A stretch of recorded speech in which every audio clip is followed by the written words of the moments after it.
Even at this time in my life, in my age, if you want to know the truth, I'd never heard the song. The song itself is so powerful. Thank you so much. If I may, there's a song. This is where my heart is, gospel music. Things aren't looking good for Pastor Shirley Caesar. Not because of a scandal, not because of money, and not because her legendary voice has faded. The real crisis is something far more painful. Behind the standing ovations, the Grammy Awards, and decades of ministry lies a heartbreaking reality few people talk about. One by one, the people she loved disappeared from her life, until the Queen of Gospel found herself facing a silence no amount of fame could fill. And what she's living through today may be the saddest chapter of all. See this with your own eyes. Drop where you're watching from below and stick around with us. There's a lot more coming that you won't want to miss. Don't forget to like, share, and subscribe to our channel. Let's continue. Long before the world knew her as the Queen of Gospel, Shirley Caesar was just a little girl growing up in Durham, North Carolina.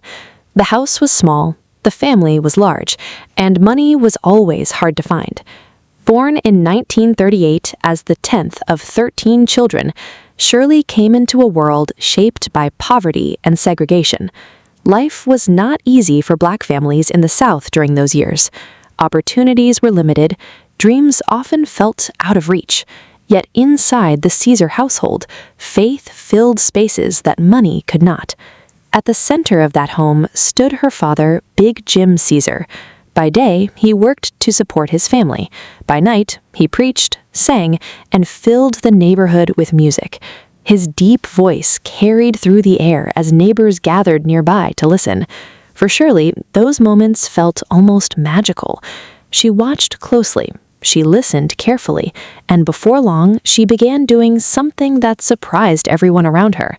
She started singing. Then she started preaching. While most children her age were playing games, Shirley was standing in church delivering messages that left adults amazed. People couldn't believe such a powerful voice could come from someone so young. Week after week, her reputation spread. Churches invited her to sing, congregations wanted to hear her speak. Even as a young child, there were signs that she was different. But talent didn't change the reality waiting for her at home. The family still struggled, bills still piled up, and every day brought new challenges. Yet through it all, Shirley believed God had a purpose for her life. What she didn't know was that the greatest lesson of her childhood wasn't coming from the church stage. It was coming from a tragedy that would leave a wound she would carry for decades. And when it happened, nothing in the Caesar family's life would ever be the same. By the late 1950s, Shirley Caesar was no longer just a gifted church singer. She was becoming a name people remembered. A major turning point came when she joined one of the most influential gospel groups of the era, the Caravans. It was a big break, the kind of opportunity most young singers only dream about. For the first time in years, Shirley Caesar's life began to shift in a new direction. After a lifetime of sacrifice, she finally experienced something she had almost forgotten to hope for: love. She met Bishop Harold Williams, a calm and steady pastor who had also walked through loss in his own life. He understood grief, he understood faith, and most importantly, he understood Shirley. Their connection was quiet at first. Long conversations, shared prayers, simple walks where neither of them needed to explain their past. It felt like peace. In 1983, they got married. For Shirley, it felt like a new beginning, a second chance at happiness after years of carrying everyone else's pain.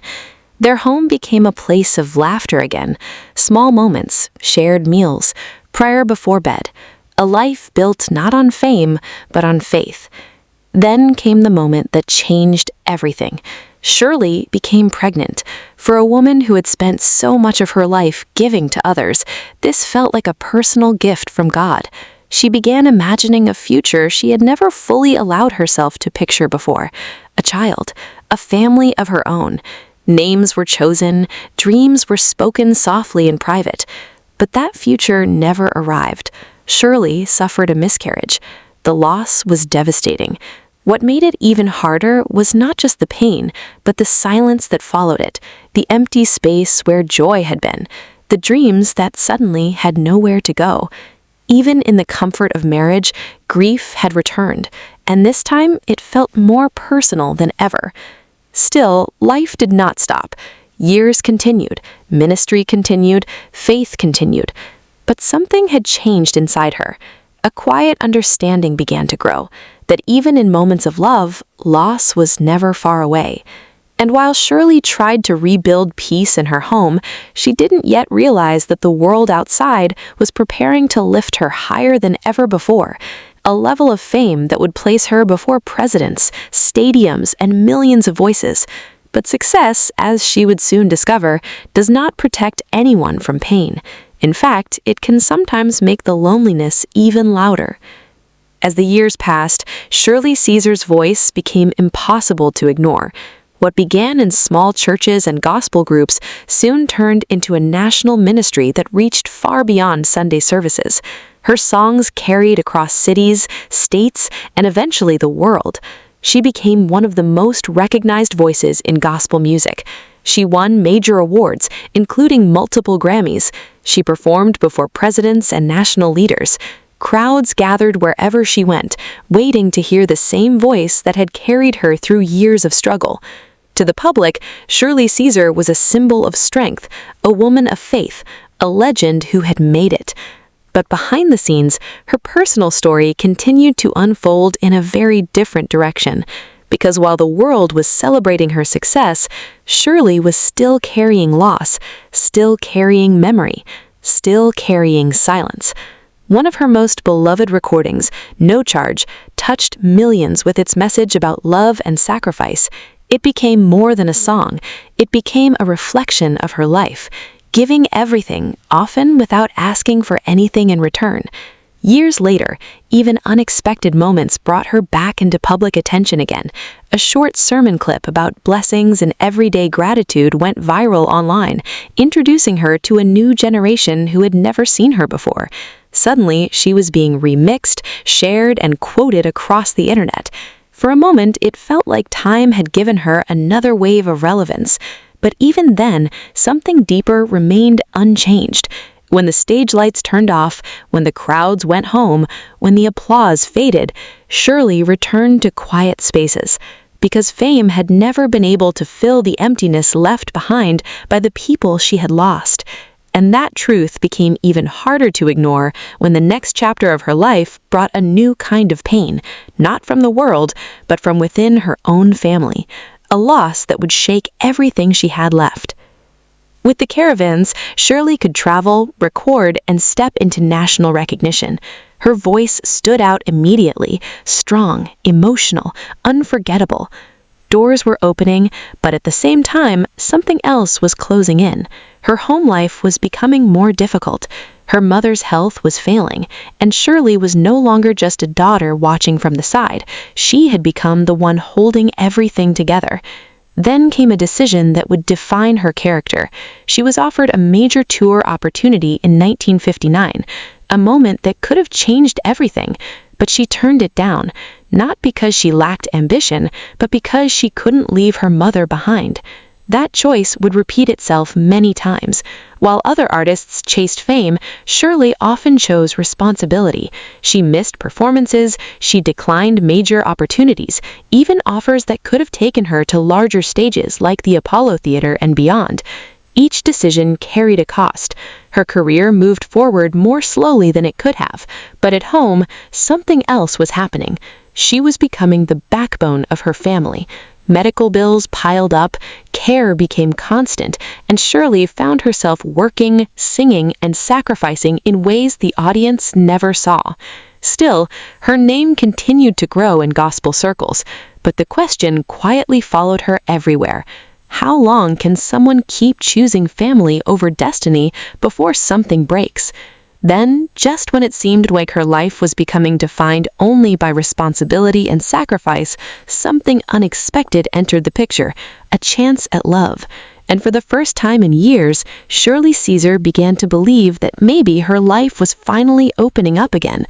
But that belief wouldn't last as long as she hoped. For more than 3 decades, Shirley Caesar and Bishop Harold Williams built a life together, grounded in faith, ministry, and quiet companionship. But in 2014, that life came to an end. Harold passed away at the age of 93. Shirley was by his side. In his final moments, she sang softly, holding on to the same faith that had carried them through so many years. For a brief moment, everything stopped. But grief rarely stays quiet for long. Not long after his death, a new storm began to form. Harold's children from a previous marriage raised serious accusations regarding his estate. They questioned decisions made before his passing. They challenged Shirley's role in his final years. What should have been a private period of mourning slowly turned into public tension. Legal action followed. Statements were made. Relationships became strained. At the center of it all stood Shirley Caesar, a woman already carrying decades of personal loss, now facing conflict inside the family she had joined through marriage. She did not respond with anger. She remained mostly silent, but silence did not mean absence of pain. Behind closed doors, the emotional weight grew heavier. The home she once shared with Harold no longer felt the same. Even the church they had helped build carried memories she could no longer fully escape. Over time, distance replaced closeness, and what remained was not resolution, but separation. A legal battle eventually settled in court, but something deeper could not be restored. Trust had been broken, and with it, another layer of Shirley Caesar's world began to feel smaller. She was now a widow, a stepmother in conflict, and a woman standing increasingly alone between public admiration and private sorrow. But the hardest part was still ahead, because after losing her husband, Shirley would come to face a reality she had been slowly moving toward her entire life. A life where almost everyone she had ever loved was gone, and only silence remained. In the quiet of her later years, Shirley Caesar's life looks very different from the stages she once commanded. The applause is no longer constant, the crowds are no longer waiting outside every door, and the voices that once filled her world, family, parents, siblings, husband, are now gone. One by one, she has outlived them all, her father, her mother, all 12 of her siblings, and the man she built a life with, Bishop Harold Williams. What remains is a house filled with memories and a life shaped by both triumph and deep personal loss. Yet, even in solitude, Shirley Caesar did not stop her mission. She continued preaching, she continued serving, she continued singing, not for fame, but for faith. Her voice, though older, still carries the same weight that once filled stadiums, but now it is often used in quieter places, churches, small gatherings, moments where meaning matters more than size. She also continued her work in ministry, helping communities, supporting those in need, and holding on to the same message that defined her entire life, faith through pain. Still, there is a side of her story that lingers beneath everything, the emotional weight of being the last one left, a legacy built on music, but shaped by loss. Even in moments of success, there is a quiet question that follows her. What does it mean to be remembered when almost everyone who knew your beginning is gone? And more personally, what happens to a voice that once comforted millions when it begins to speak mostly into silence? In interviews over time, she has reflected on loneliness, not as weakness, but as reality, a reality that fame never erased. Because behind the title Queen of Gospel, there is also a woman who has buried nearly every chapter of her personal life. And still, she continues. Still, she sings. Still, she prays. But as the camera pulls away from her story, one question remains unanswered. When the final note is eventually sung and the stage is empty, who will be left to hear it? And that question doesn't end her story. It only begins another one.